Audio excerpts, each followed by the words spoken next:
So, sir, it's almost been a month now. The CM's fund has risen up to 1,600 crores almost. How do you see it going? The disaster which happened in Kerala was one of the biggest in our history.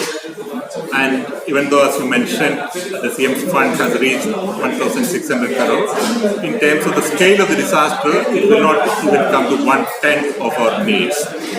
But the good news is that majority of the people who had to leave their homes, they have gone back to their houses. There are a million people who are in relief camps, and now there's less than around 1,000. Livelihood is slowly getting back. So we have two challenges. One is that how do you put people back onto their work, and number two, how do you get long-term recovery and reconstruction going. Right now, the focus is on livelihood, and that's happening.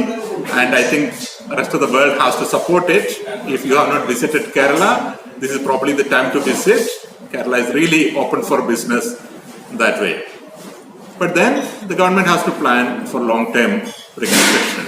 And as the Chief Minister has said, reconstruction is not really about reconstructing Kerala exactly the way it was before. It is about creating a safer Kerala, a greener Kerala, and a better Kerala.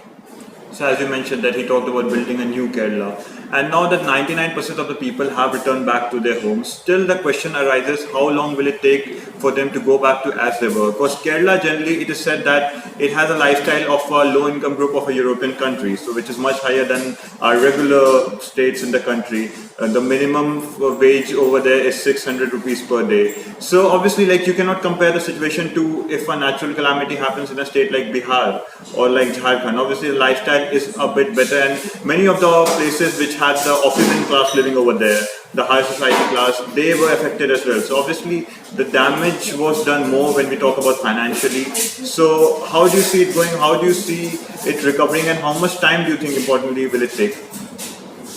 It's generally not that easy to put a definite time frame.